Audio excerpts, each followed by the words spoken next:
और भागवत की पावन कथा ये देवताओं को,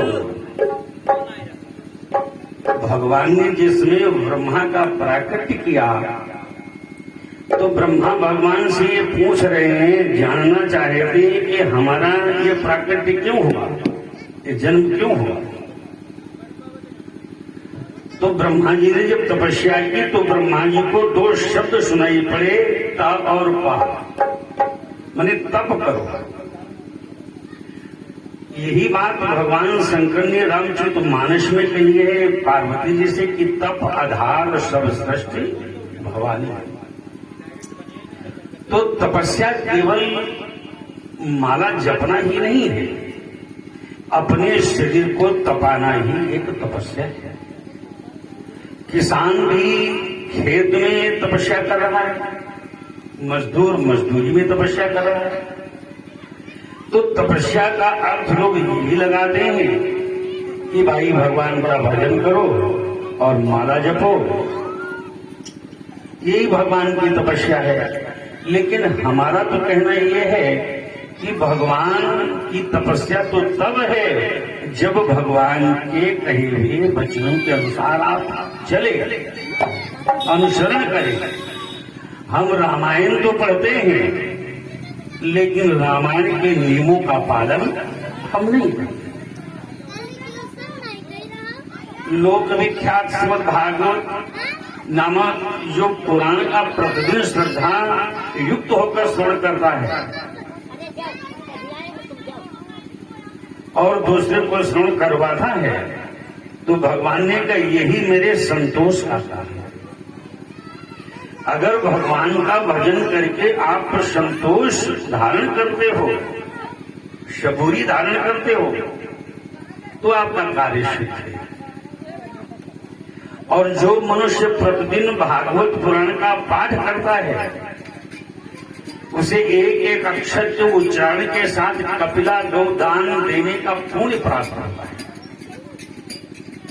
और जो प्रतिदिन भागवत के आधे श्लोक या चौपाई या चौथाई श्लोक का पाठ अथवा श्रवण करता है, उसे 1000 गोदान का फल प्राप्त होता है।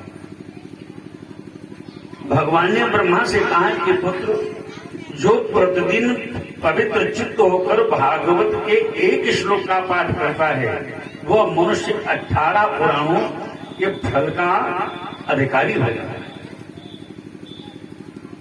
और जो नित्य मेरी कथा सुनता है, वहां विष्णु पार्षद प्रहलाद आदि विद्यमान रहते हैं।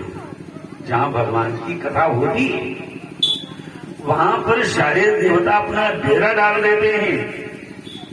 और जो मनुष्य सदा मेरे भागवत शास्त्र की पूजा करते हैं, वे कलि के अधिकार से अलग हैं, उन पर कलि का वश नहीं चलता है। ये भगवान का कहना है। और जो मानव अपने घर में वैष्णव शास्त्रों की पूजा करते हैं, वे सब पापों से मुक्त होकर के देवताओं के द्वारा वंदित होते हैं। जो लोग कलयुग में अपने घर के भीतर प्रतिदिन भागवत शास्त्र की पूजा करते हैं, वे कलि से लीडर होकर के ताल ठोक करके उछलते कूदते हैं। मैं उन पर बहुत प्रसन्न रहता हूं जो भागवत की कथा श्रवण करते हैं या भागवत का पूजन करते हैं।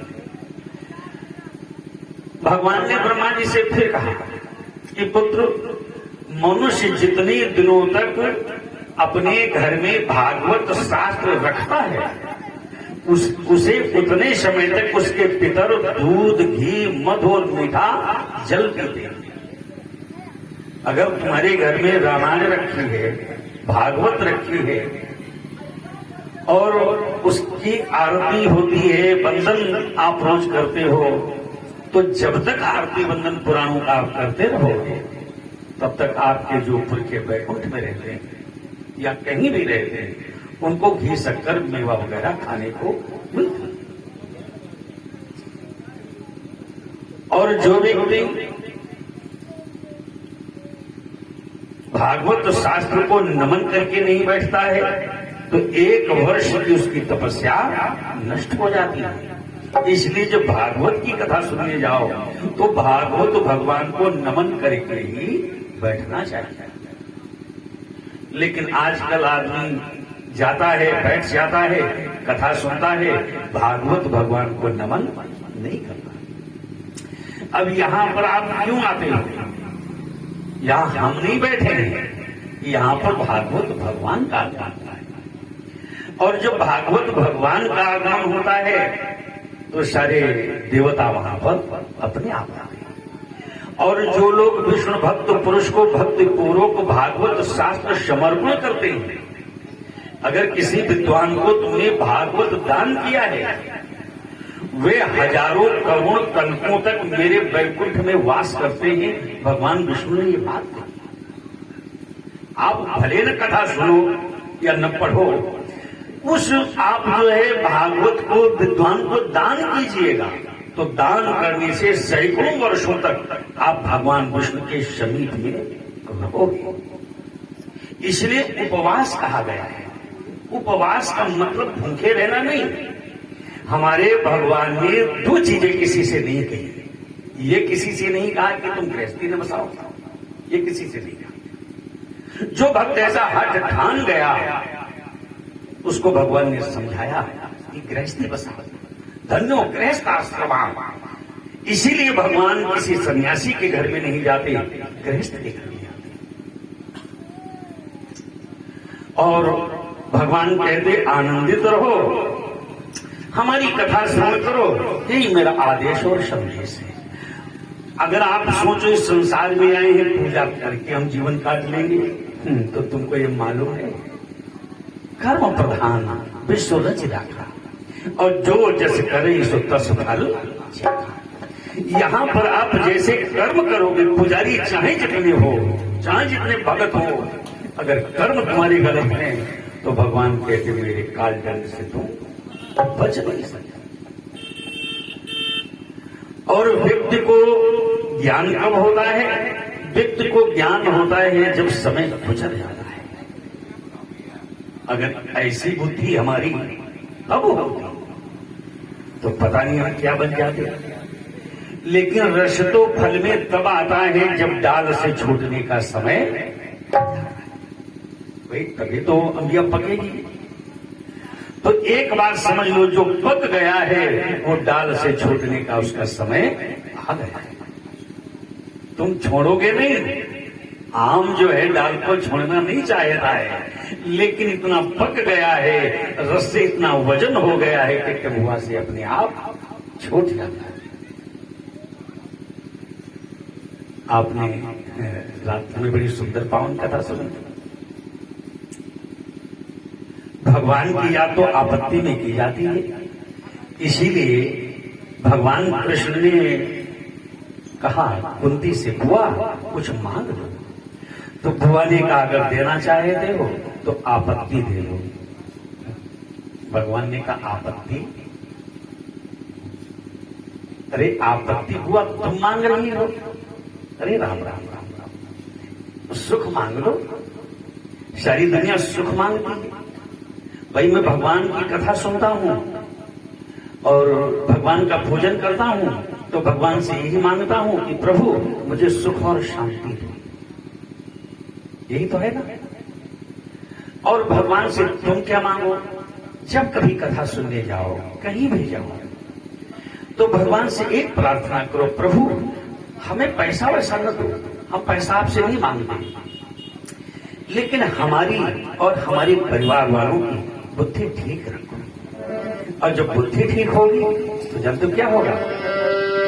जहां सुमति संपत्ति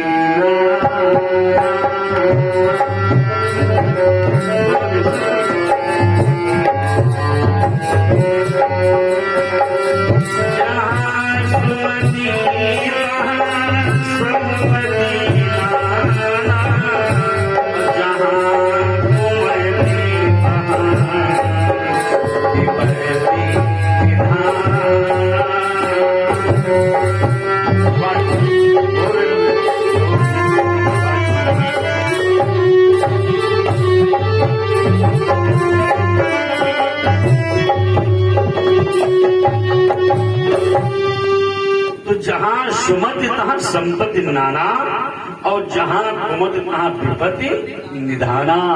अगर नाना प्रकार की संपत्ति आती है तो नाना प्रकार की आपत्तियां भी आ जाती हैं। इस कलिकाल में नारद जी ने बहुत सुंदर काम किया। देवर्षि नारद अपने हाथ में वीणा लेकर चल पड़े। कोई श्लोक नहीं गाता, कोई मंत्र नहीं जपते, केवल भगवान की याद करते। और इतने अच्छे थे, सारी दुनिया बदल गई, हम बदल गए, लेकिन मेरे नारद जी अभी बदले नहीं। अपने हाथ में वीणा ली और जान तो क्या कहते हैं, श्रीमन नारायण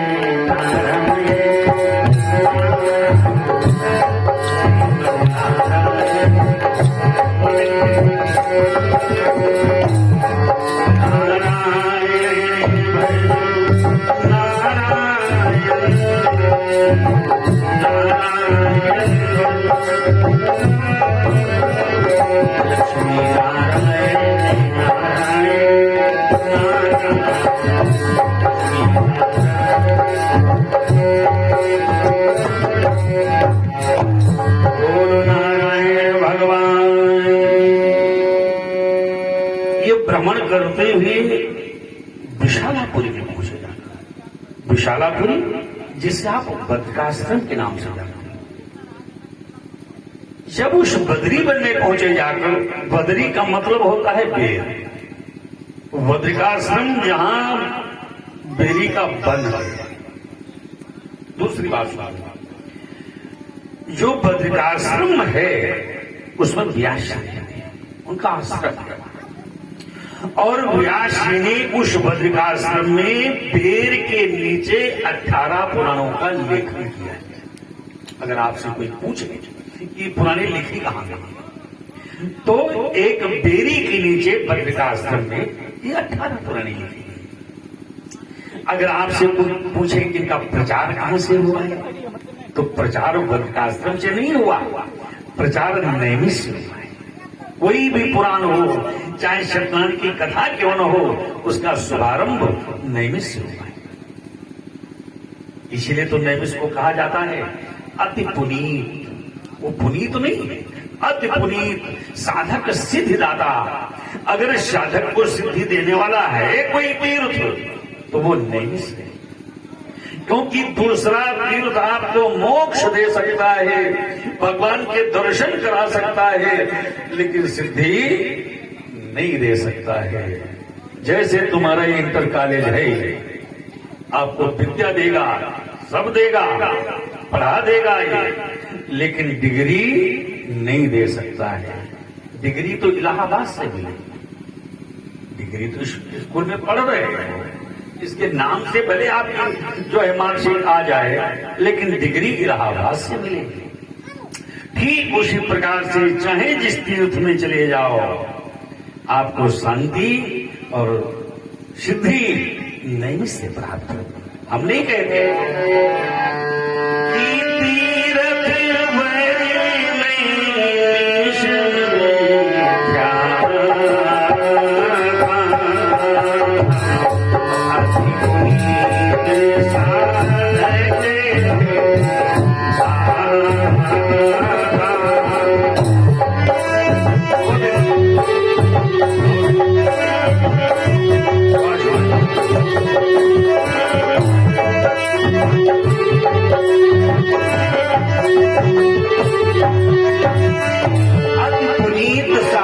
सिद्धिदाता, और वहां का समाज बसैता मुनि सिद्धि समाजा,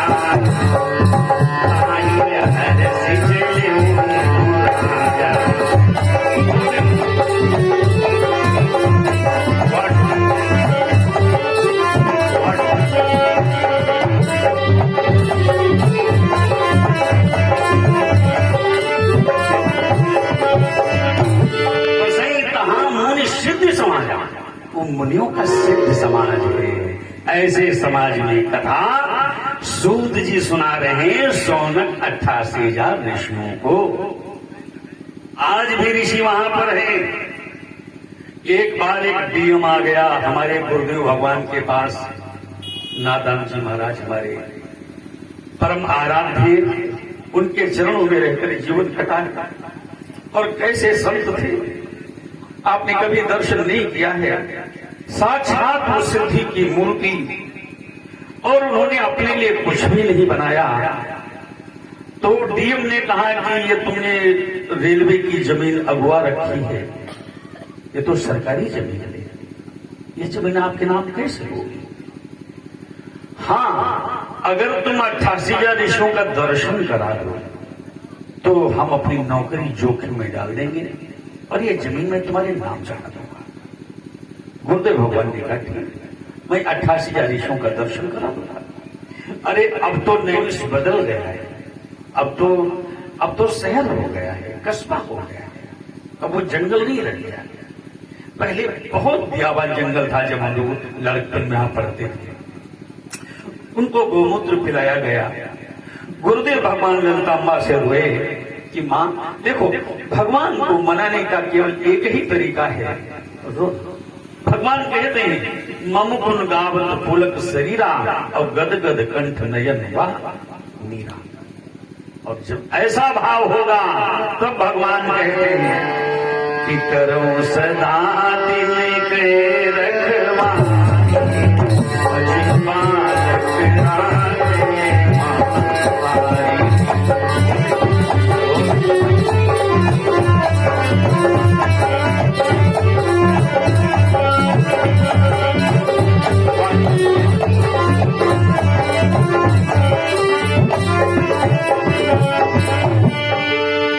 बालक राखे महतारी, लेकिन कब?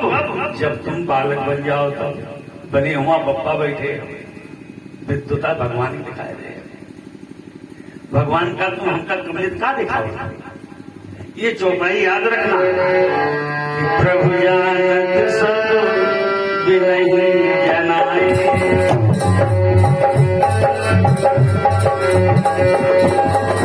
जानत सब बिनहि जनाए, आओ नवनी सिद्धि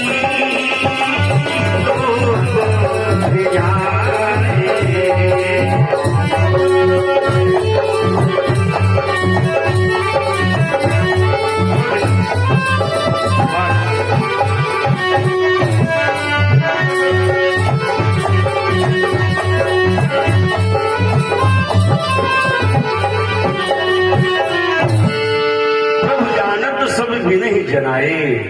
तो कहो कौन सिद्ध लोक रिझाए, तुमको रिझाने से हमको क्या मिलेगा? मैं 9-10 साल से यहाँ आता हूँ, मैं किसी को नहीं जानता। मैं जानता हूँ तो केवल ब्रह्मदेव को और नल को जानता हूँ, और जिस कोठरी में मैं रहता हूँ उसको जानता हूँ। उसके अलावा मैं कुछ भी आज भी नहीं जानता। क्यों जानू? कैसे? सो जाने यही दे जलाई, और जानत नहीं तो मैं हो जाए।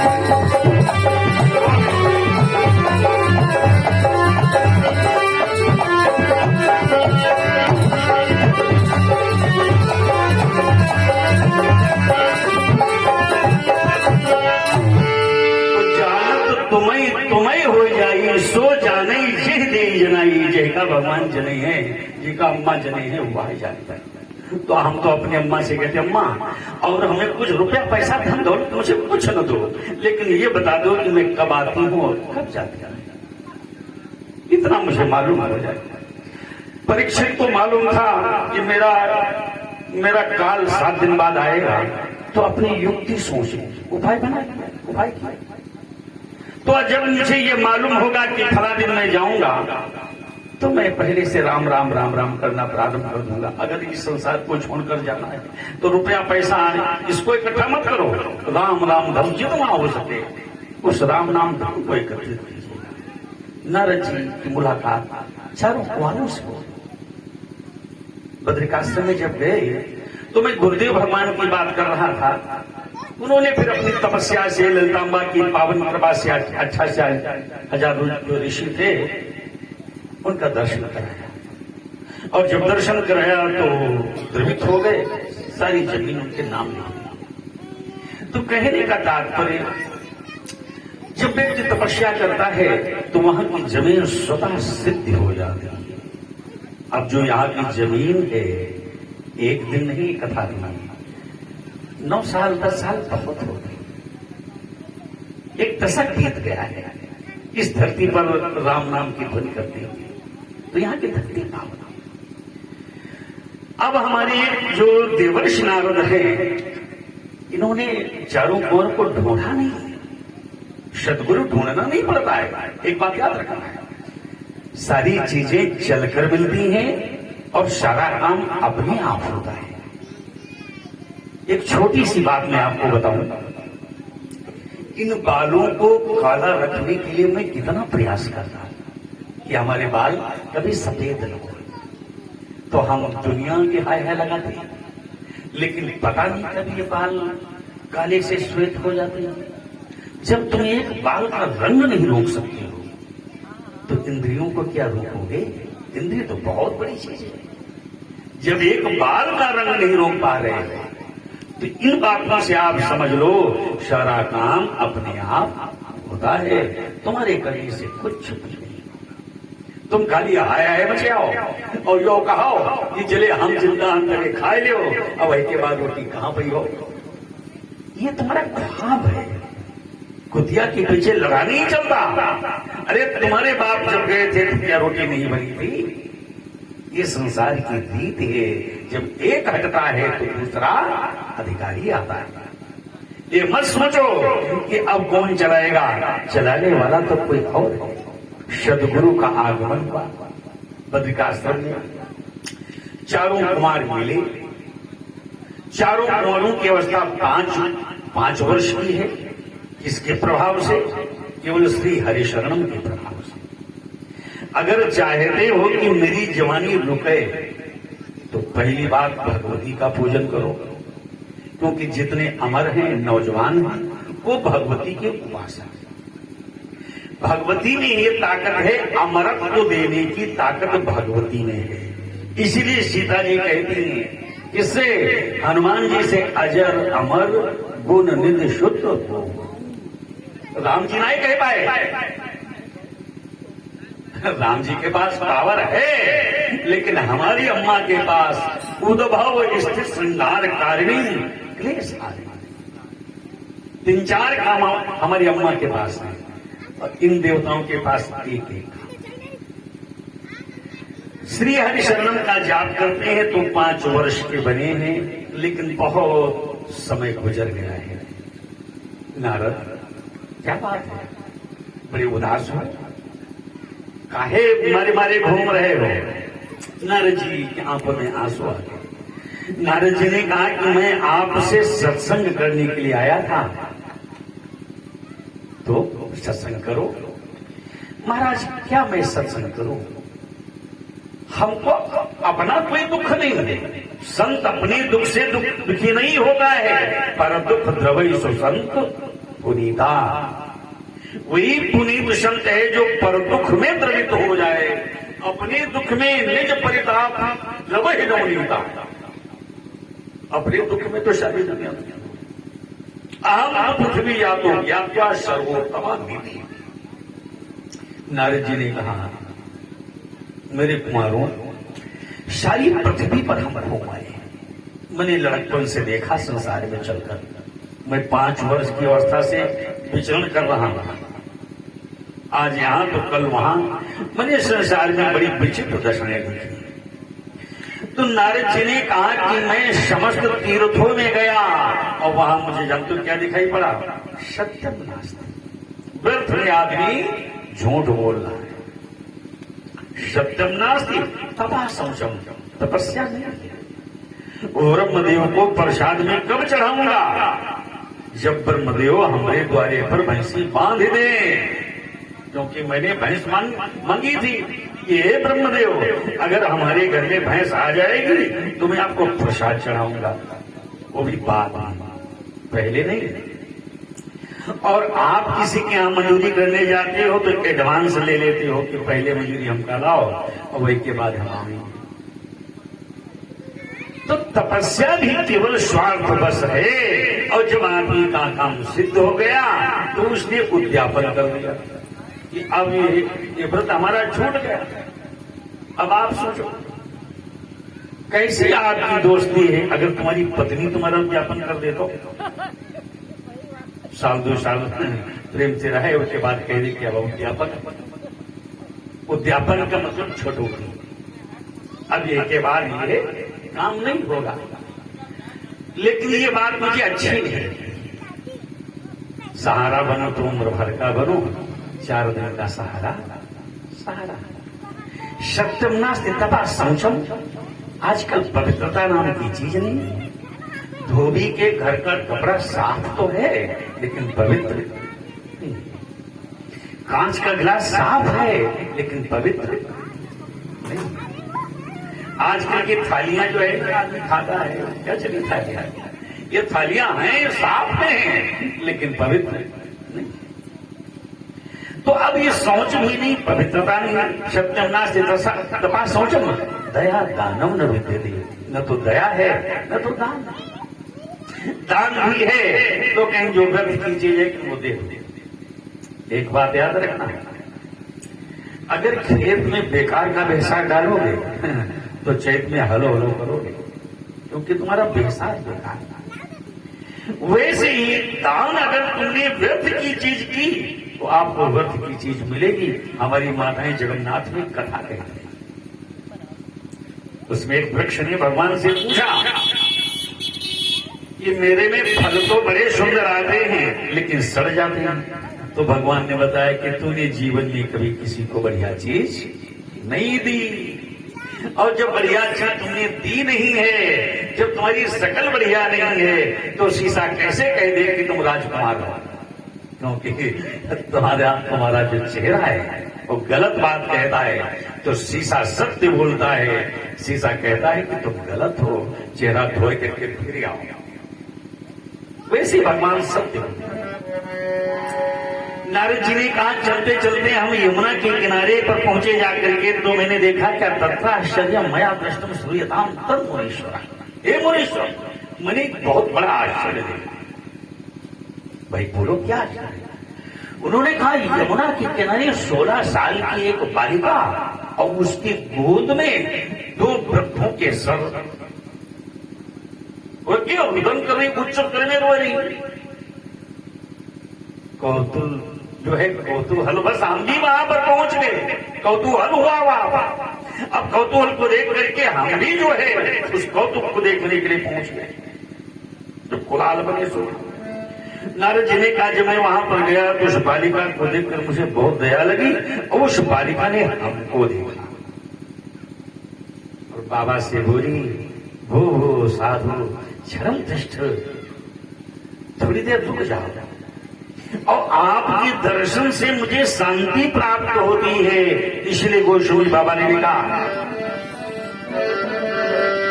कि नहीं दरिद्र सम दुख जग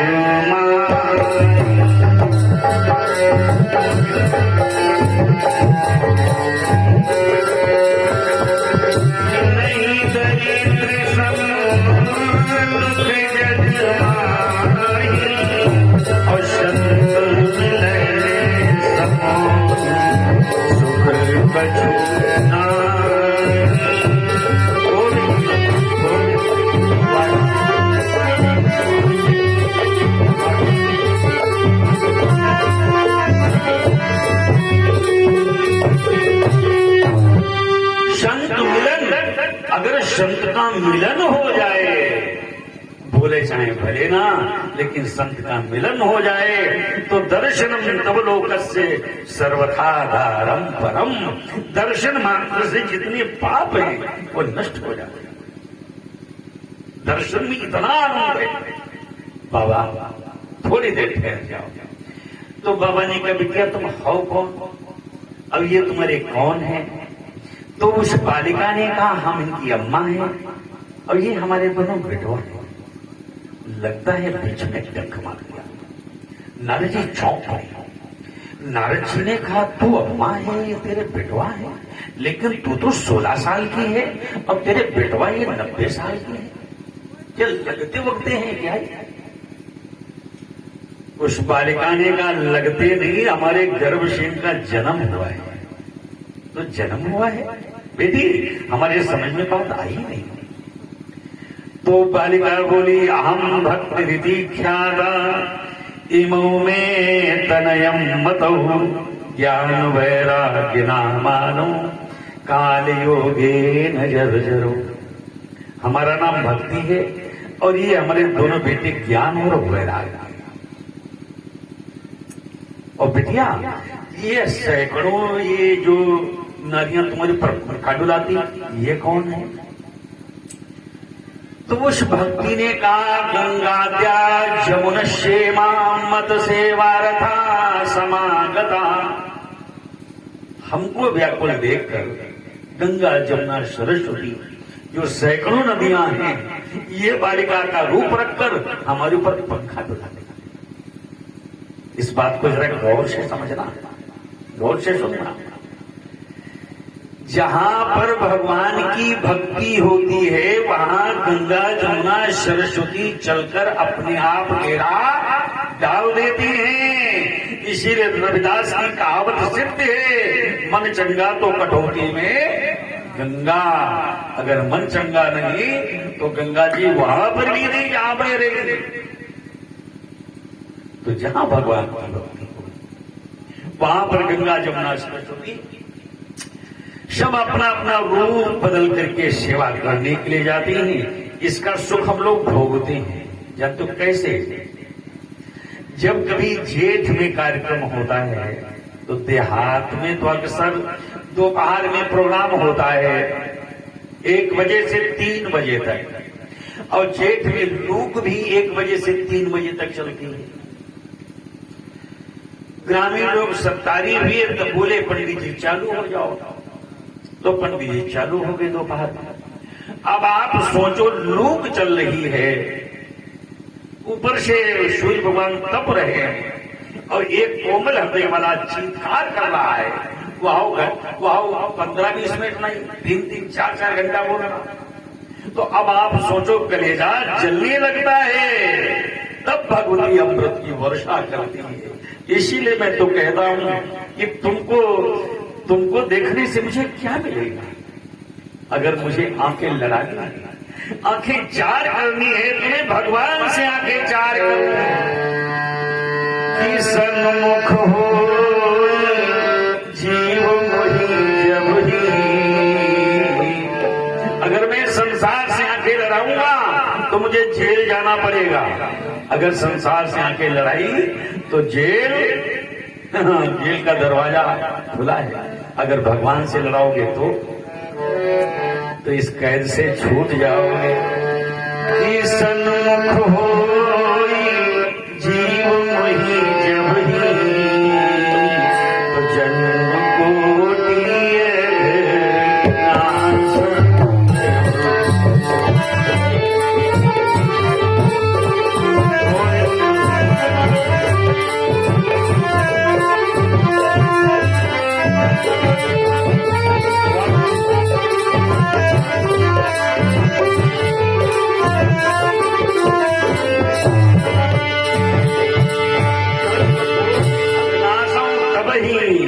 देखो भगवान कहते जो मेरे सन्मुख आप आए आंखें चार हुई, तो आंखें चार होते होते ही आप ये जन्म जन्मांतर जितने भी पाप आप चार हो गए। जब भगवान अपने भगत के ऊपर प्रसन्न होता है तो देखो पाप गृहस्थ से 5 जगह रोज हो। अगर कोई गृहस्थ कह दे कि मैं पाप नहीं करता हूं, ऐसा नहीं हो सकता है। जानते क्यों भाई? आप जहां पर झाड़ू रखते हो, झाड़ू लगाते हो, तो क्या कह सकते हो कि पंडित जी चींटी उटी नहीं बदली? पता कहां चींटी दब जाती क्या है? तो एक स्थान है पाप का झाड़ू, जहां झाड़ू रखी जाती है, झाड़ू लगाई जाती है, वहां पाप हो जाता है। दूसरा स्थान है सिलबट्टा, जहां पर सिलबट्टा रखा है, वहां पर कीड़े स्वतः अपने आप पैदा हो जाते हैं जब मसाला वगैरह बना जाता है। दूसरा स्थान है चकिया, जहां पर चकिया है, चकिया में कीड़े अपने आप स्वतः छोटे छोटे निवास करने लगते, क्योंकि अन्न नहीं आता है। और स्थान है जहां पर जलपात रखा जाता है, जल का। ये 3-4 स्थान है। तो अब आप कह दो कि हमसे पाप नहीं, इसीलिए देखो भाई, जो ये पंचभूत युगी कही गई गृहस्थों के लिए, इसीलिए काम कहा गया है। हम तो माताओं से कहते कुछ न कर सको तो अगिया डाल दो, सुबह सुबह बस 5 बार अगिया डाल दो। तो ऐसा कोई घर नहीं जिसमें देवता हो, आपका कल्याण हो। चर्चाएं तो बहुत है, चर्चा तो आप करते रहो, जीवन भर करते रहो। तो नारद जी ने कहा भक्ति हाय दूर होती है, और तेरे खातिर तो भगवान नीच के घर में चले जाते हैं। भगवान जो अरे भाई जान नहीं जाना, भगवान वहां चले जाते, तभी तो भगवान सबरी से कहते कि हमारी तुम्हारी नातेदारी है। जब भगवान चलने लगे तो सबरी रोने लगी। भगवान ने कहा है रोती हो, क्या बात है? सबरी ने कहा प्रभु आपकी रास्ता देखते देखते हाय आंखें पथरा गई, और प्रभु आप आए और जा रहे हो।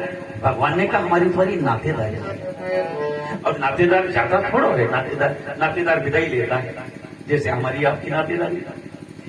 9 दिन हम रुकते हैं, उसके बाद चले जाते हैं, साल में फिर आते हैं। तो नातेदार जाता थोड़ा है। तो सबरी ने कहा प्रभु आप सूर्य कुल के राजकुमार हो, और मैं तो ऋषि याद कर ली, हमारी आपकी नातेदारी कैसी? तो भगवान जानते क्या बोले, रघुपति सुन भामिनी बाला, रघुपति सुन भामिनी बाला, मान हुए भक्ति करना।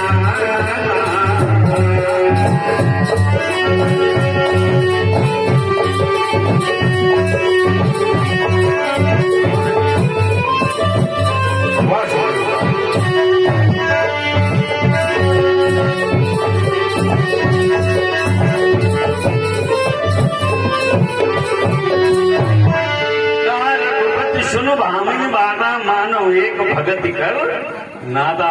तभी तो भगवान कहते मन के मलिन वे मनमोहन, मोहित मानस के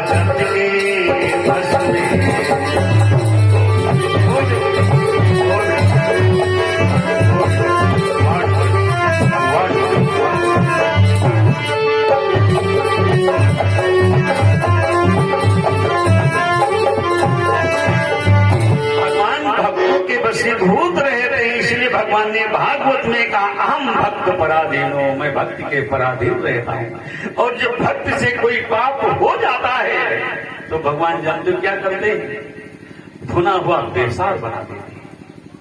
अगर भुना हुआ बेसार कुंटलों खेत में डाला हो, एक भी दाना अंकुरित नहीं होगा। तो भगवान गृहस्थों पे पर कृपा करते हैं, इसीलिए मैं अपने भक्तों से कहता हूँ गृहस्थी बसाओ, बाबा न हो गृहस्थी बसाओ। और गृहस्थी का उद्धार करने के बाद आप जो है संन्यास आश्रम को धारण कीजिए। वैसे कलयुग में संन्यास सुवर्जित है। संन्यास के धर्म का पालन आप नहीं कर सकते। सन्यासी को तांगे पर नहीं बैठना चाहिए, सन्यासी को पैसा नहीं देना चाहिए। वो लोग कोई कर सकता है? ये तो होगा नहीं। आजकल सन्यासी को पैसा न दे, और अगर हमारी औरत पैर न छुए तो लठ चला देंगे। अब बताओ, और जबकि सन्यासियों को वर्जित है कि पैसा न दो, उनका फल दे दो दक्षिणा में। नारी के यहाँ तो स्पर्श न करें। अगर नारी के हाथ लाग गवा तो जैसे लकड़ी में यहाँ हाथ लाग गवा, या कल्पना करें, लेकिन कल्पना गलत है। और एक बात याद रखना, ये शरीर कल्प वृक्ष है, जैसी कल्पना करोगे वैसे तुम बन जाओगे। यम यम चिंतेते कामम तम तम प्राप्नोति निश्चितम। यादृशी भावना तो सिद्धिर्भवत तादृशी। तो ये भक्ति तो काहे करोगे? भक्ति ने अपना परिचय दिया कि मेरा जन्म हुआ द्राविड़ में, कर्नाटक में, धीरे धीरे जो है मैं गुजरात में आकर वृद्ध हो गई, कर्नाटक में बड़ी, गुजरात में मैं वृद्ध हो गई, और वृंदावन में जब हम आई तो मेरा शरीर नवीन हो गया। नारद जी ने कहा प्रयास हो सकता है ज्ञान पैदा जागृत हो जाएगा, नौजवानी को प्राप्त हो जाए। इसीलिए मैं कहता हूं भागवत बहुत सुंदर है। जो व्यक्ति भागवत की कथा को सुनता है, सेवन करता है, श्रवण करता है, पढ़ता है, वो कभी वृद्ध नहीं होता है। हम नहीं कहते भागवत की कथा को सुनकर ज्ञान वैराग्य नौजवान, कहां वृद्ध थे, वो भागवत की कथा सुनकर नौजवान हो गए। तो हम ये कैसे कह दें कि हम बुढ़ाए गए? तो कह ही नहीं सकते बुढ़ाए, चाहे भले हम कितने पड़े। क्यों? भागवत का ही ये फल है कि वो नौजवानी बरकरार रखता है, क्योंकि ज्ञान वैराग्य को नौजवानी होती है। नारद जी ने बड़ा प्रयास किया, सफलता ने चरण नहीं छुई। हाँ, एक बार उन्होंने गीता का जब पाठ सुनाया तो थोड़ा सा गुनगुना दिया, लेकिन फिर सीताराम नारद जी ने कहा देवी अब चिंता न करो, हम प्रयास करेंगे, कोई संत मिल जाएगा उससे पूछ लेंगे। तो नारद जी हर जो है संत के आश्रम में गए और हर संत से पूछते कि भैया कोई तरीका बताओ और कैसे क्या होगा, कैसे ज्ञान वैराग्य नौजवानी को प्राप्त करेंगे।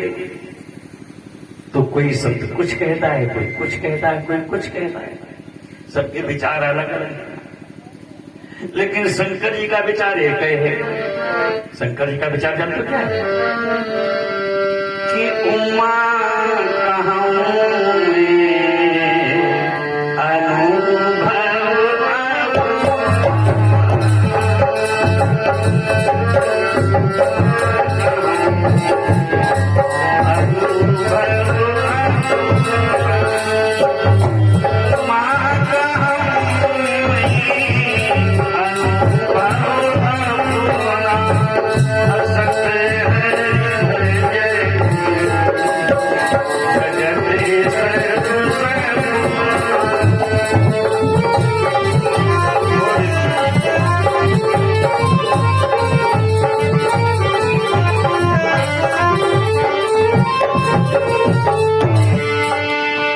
सतहरि भजन जगत सब सपना। ये बात कब कही?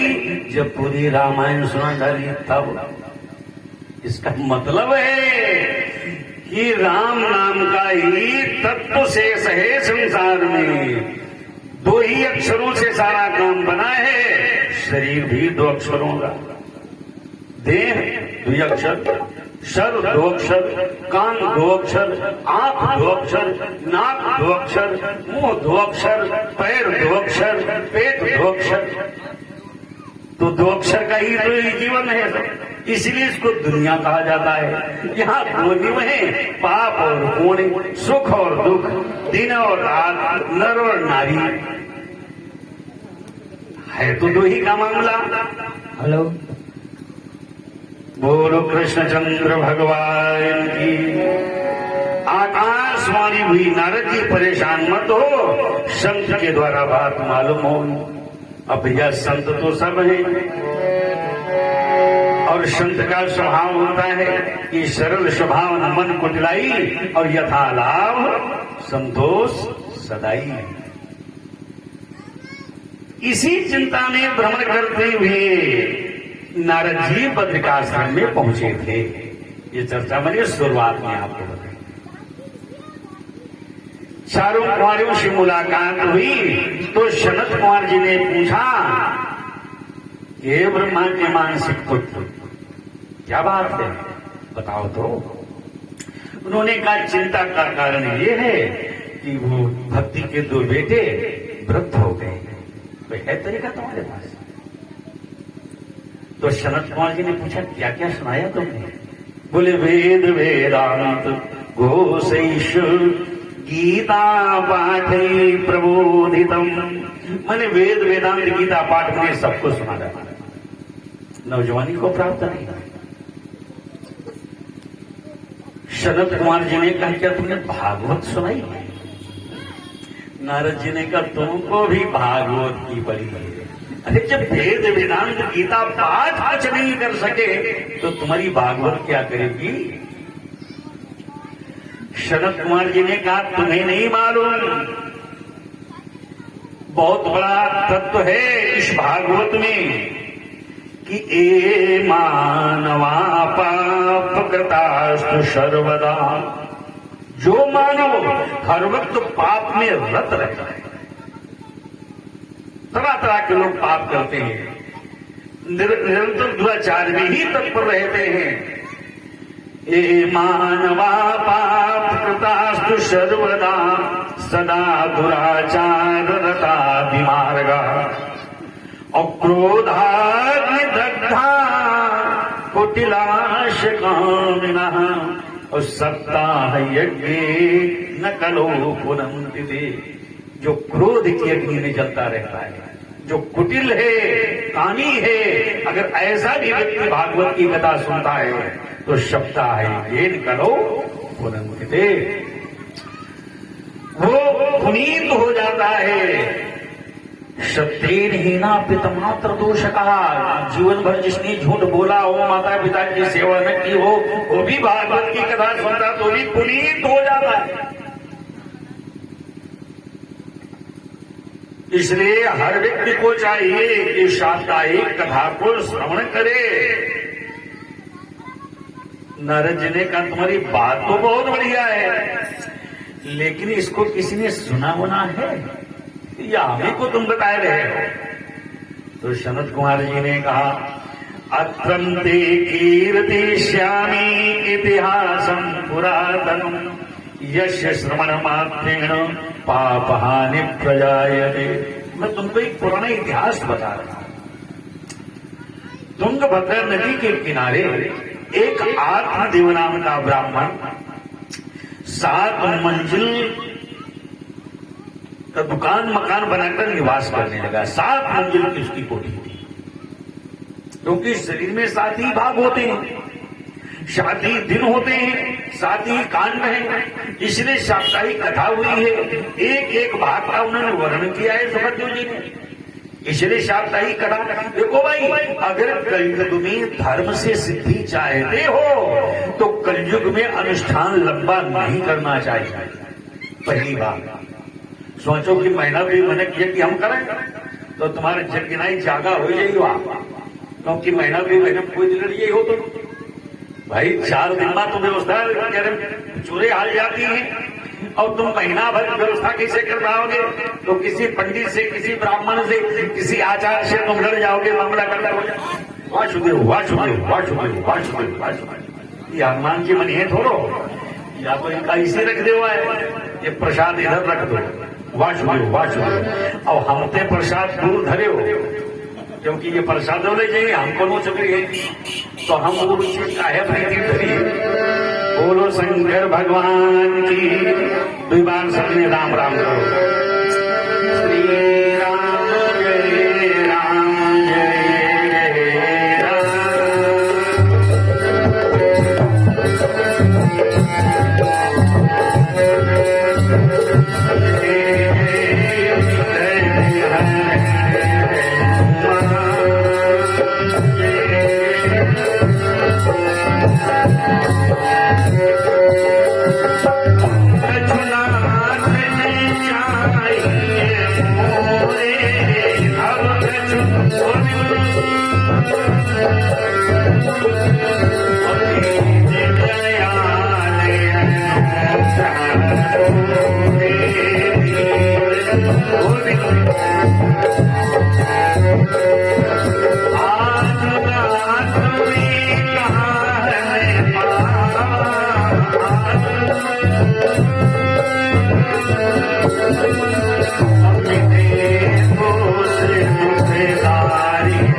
और बड़ी ही मंगलमयी चर्चा कर शाश्वत कर रहे थे।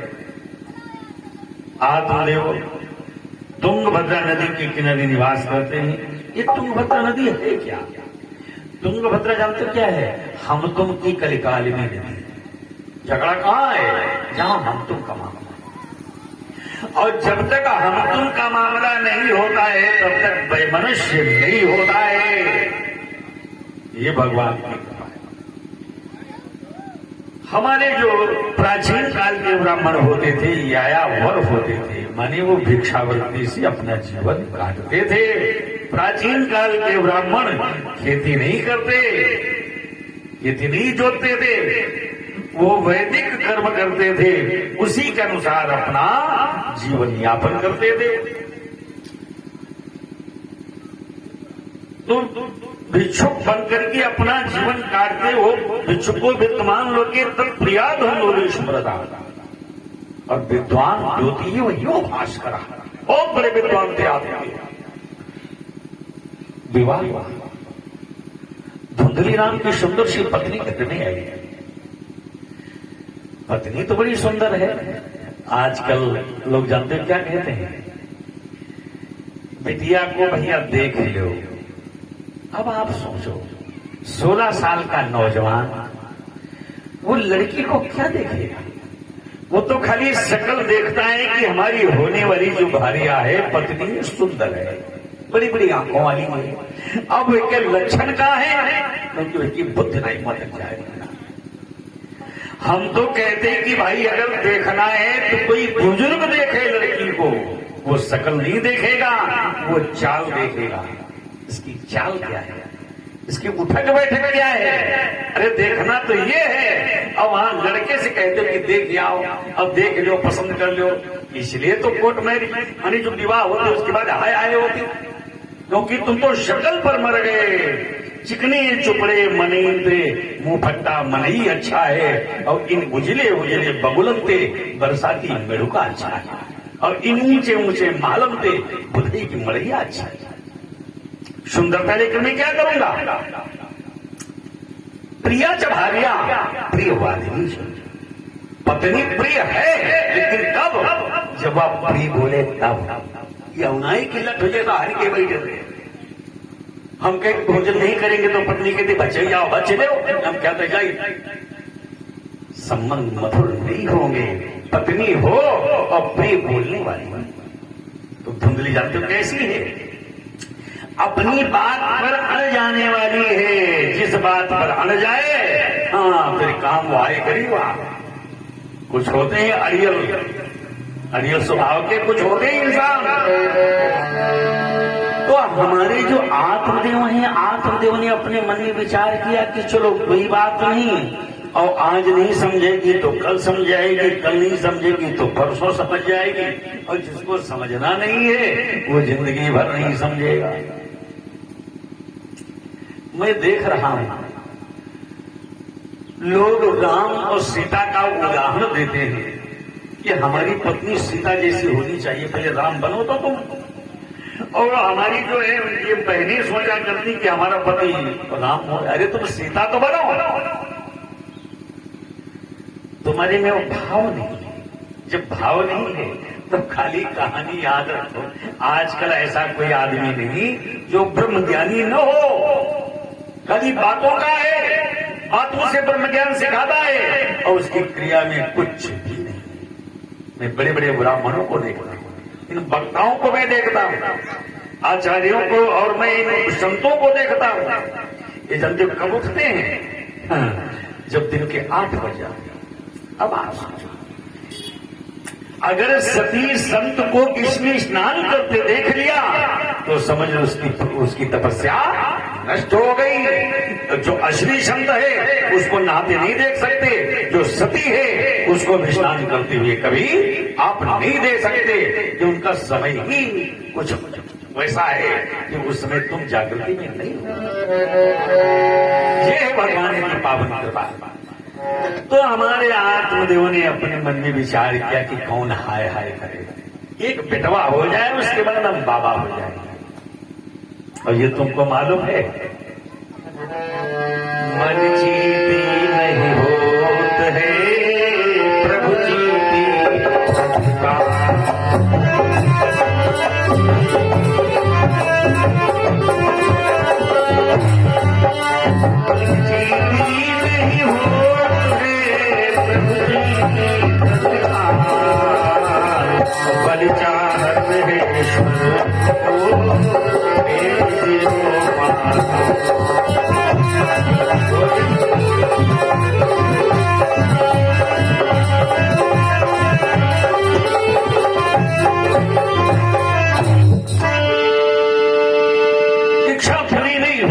देखो भगवान तुम्हारी आवश्यकता पूरी करेगा लेकिन तुम्हारी इच्छा पूरी नहीं करेगा। हाँ, भक्तों की इच्छा पूरी कर देता है। ये राम सदा सेवक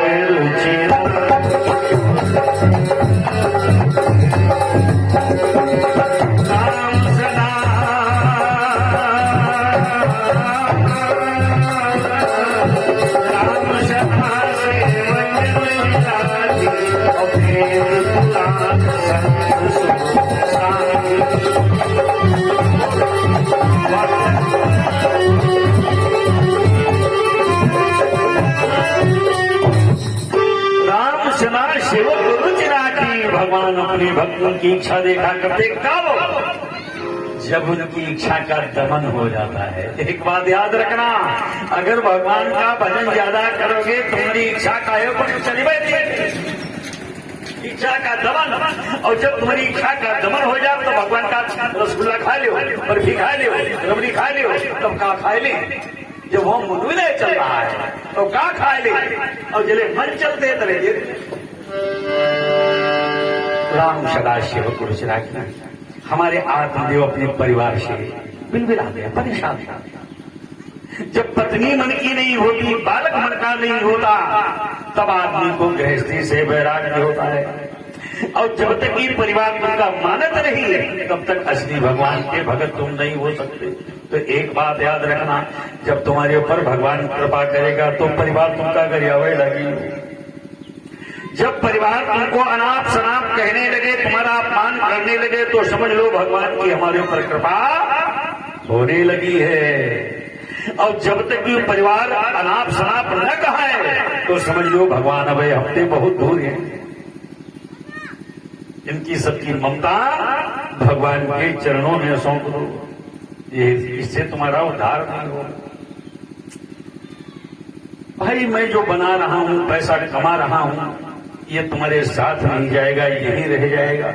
और अगर मरते बेरिया तुमने सोचा तो सांप बनकर वहीं आओगे। एक बात याद रखना, अगर मृत्यु के समय तुम्हारा मन जहां पर रहेगा, अंतिमति सगति, आप उसी योनि में जाओगे। इसलिए भगवान से प्रार्थना करो कि अंत समय में हमारा मन आपके चरणों में हो। तुम्हें चर्चा कर रहा था, एकदा सदुजो दुखा ग्रहम दिक्वा वनम गतः। इतना परेशान हुए हमारे आत्मदेव कि एक दिन दोपहर में घर छोड़कर जंगल में गए और पत्नी से कहकर गए थे कि मैं लौट कर नहीं आऊंगा, मर जाऊंगा तो तुमको मुंह नहीं दिखाऊंगा। तो पत्नी कहां मर जाऊंगा। और जब ये मरने गए वहां जंगल में तो उनको प्यास लगी, पानी पी लिया। अब ये मरना नहीं चाहे थे क्योंकि भैया प्राण सबको प्यारे। तो शरीर रहेगा तो परिवार फिर मिलेगा, जब शरीर जाने नहीं रहेगी तो लड़का बच्चा लेके क्या करेंगे। आत्मदेव भगवान से कहते प्रभु हम मरना नहीं चाहे थे लेकिन फिर भी मरने आए हैं। भगवान समझते, भगवान ने कहा जब जब भक्तों पर भीड़ पड़ी तब बंधे बिहारी बंधन में, फिर शंका नहीं खंभ में हो या हो दशरथ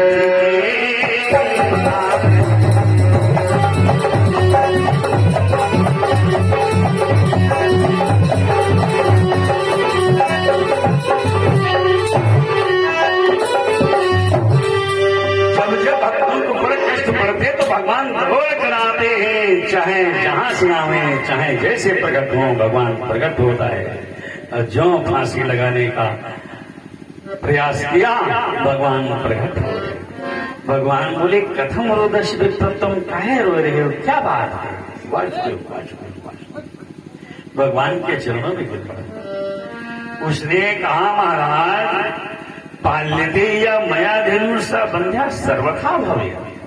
मैं इतना गलत आदमी हूं, अपने द्वारे पर जो मैं गैया पालता हूं वो बांझ हो जाती है, बहुत नहीं आता वृक्ष में, फल छू लेता हूं तो सड़ जाता है, कीड़े पड़ जाते हैं।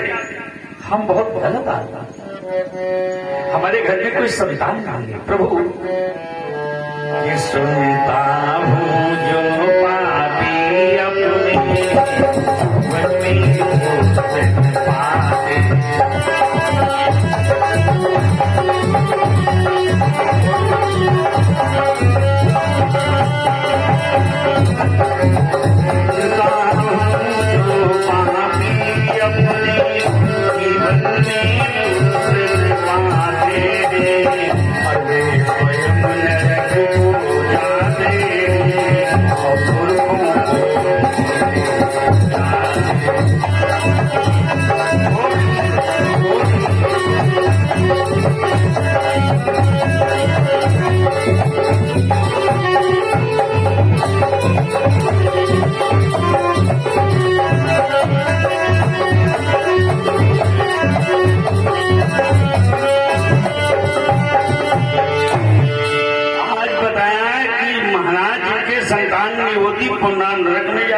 अपने महाराज हम बहुत दुखी हैं।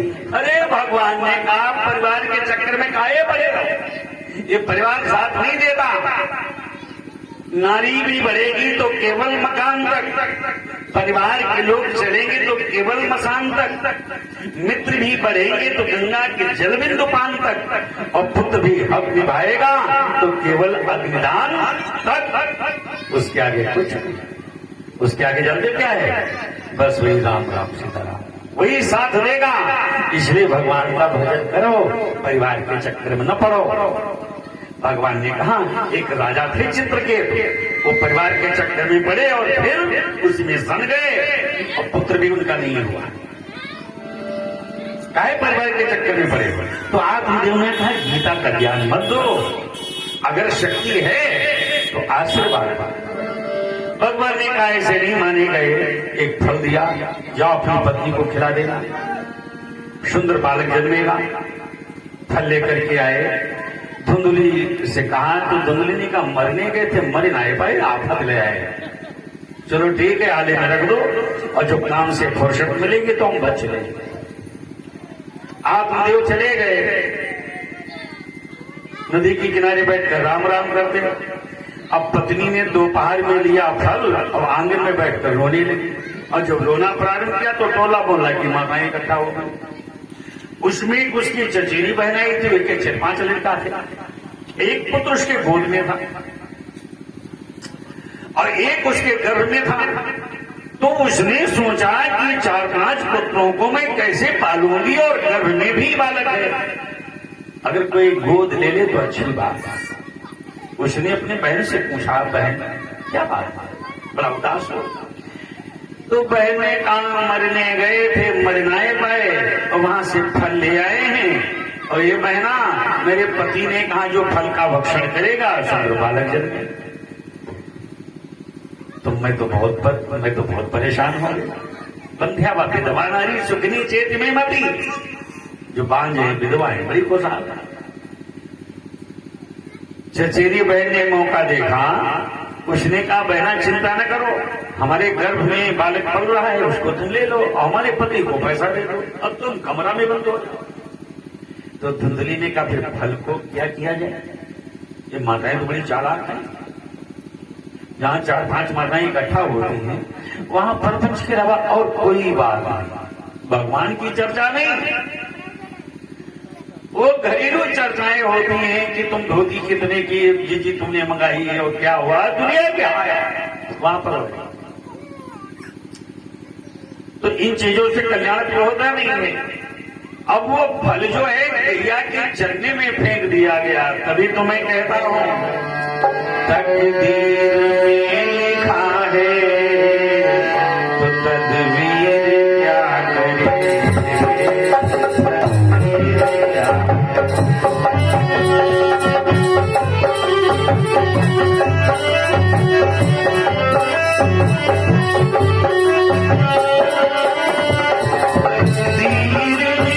लिखा है तो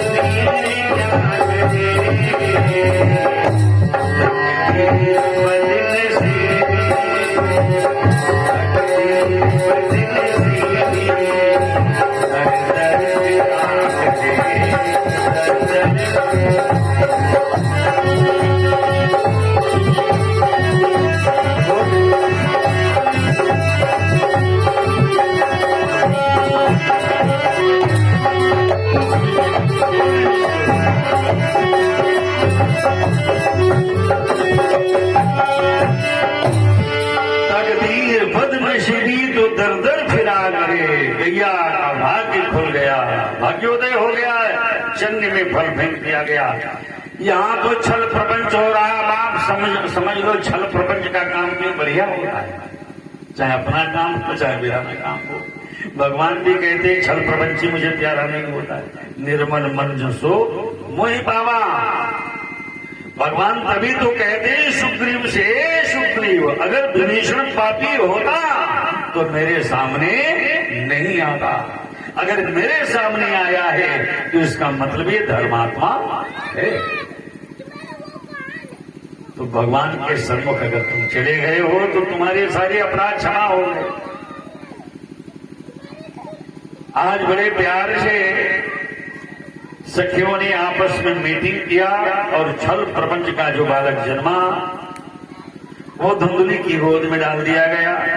गैया के गर्भ से जो बालक जन्मा उसका नाम गोकर्ण रखा गया, और जो धुंधली को पुत्र प्राप्त हुआ उसका नाम धुंधकारी रखा गया।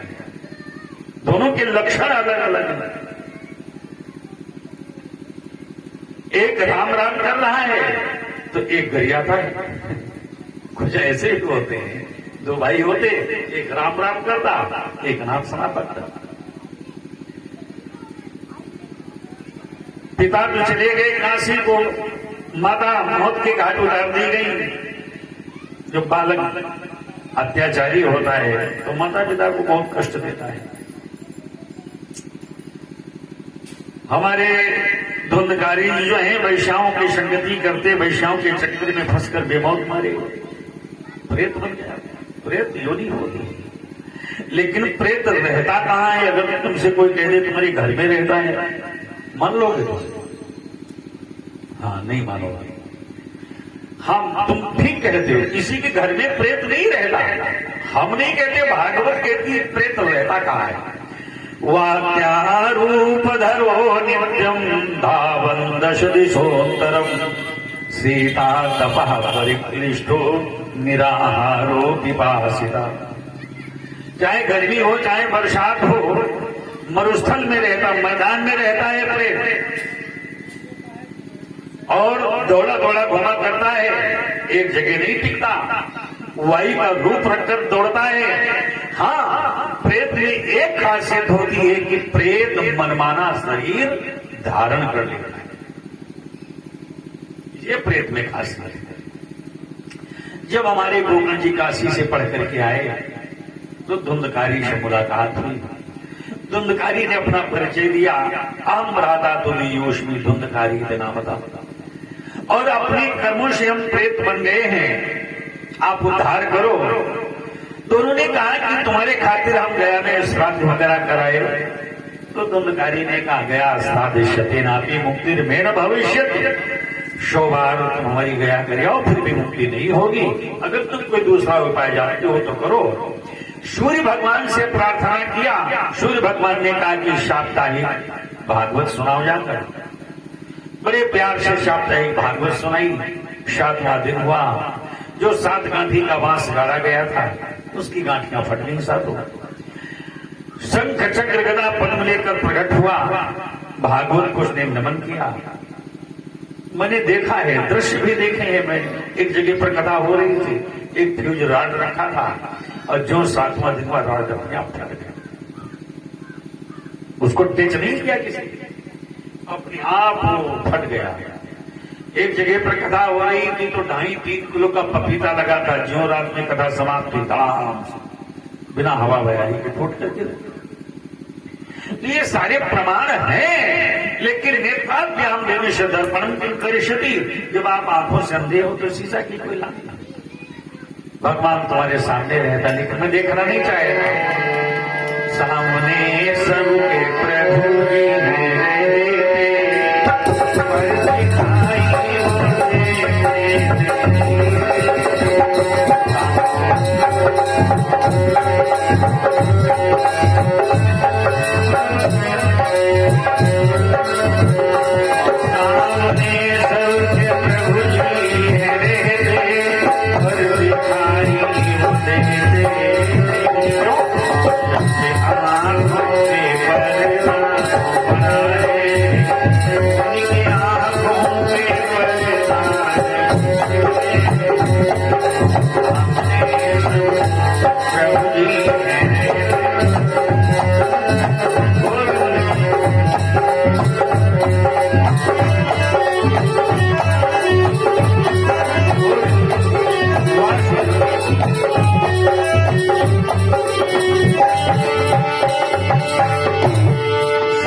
दिखाई नहीं पड़ते क्योंकि हमारे आपकी आंखों पर अज्ञान का मोह का पर्दा चढ़ा है।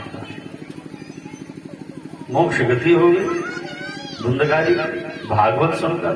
अगर कोई तुम्हारे घर में प्रेत योनि को प्राप्त हो गया, परेशान कर रहा दिखाई पड़ रहा है, भागवत गर्जना करती है, विश्वास रखिए उसकी मुक्ति होगी। मैंने कई प्रेतों की मुक्ति करे, हमारी नहीं कराई भाई, लेकिन भागवत नहीं कराई। मैंने देखा, आंखों देखा, और इतने बेदर प्रेत थे कि दुनिया में आया है मचे आ गया, लेकिन भागवत के सामने चले करो। अब इस पावन कथा को सुनकर हमारे नारद जी बड़ा प्रसन्न हुए।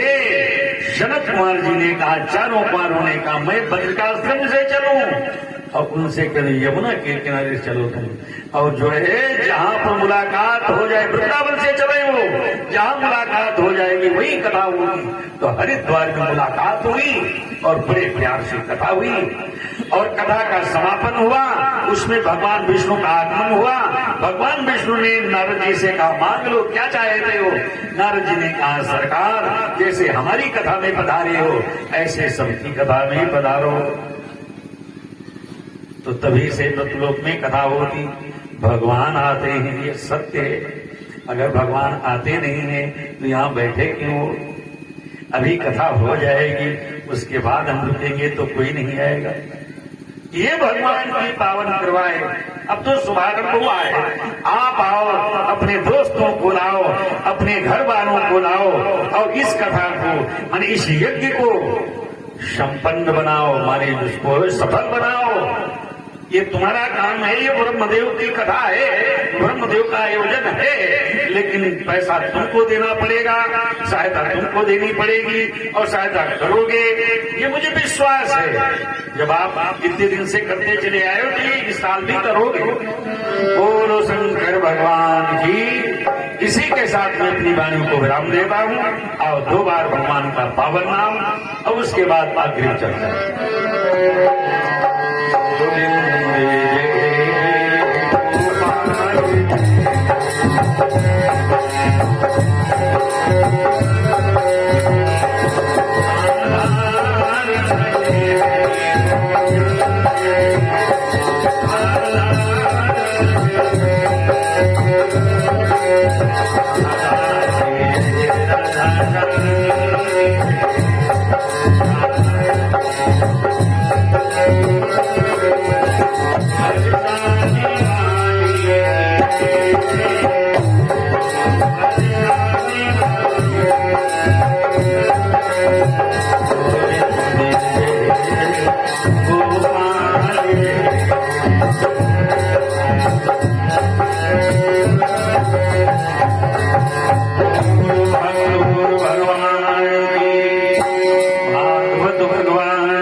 शांति भव।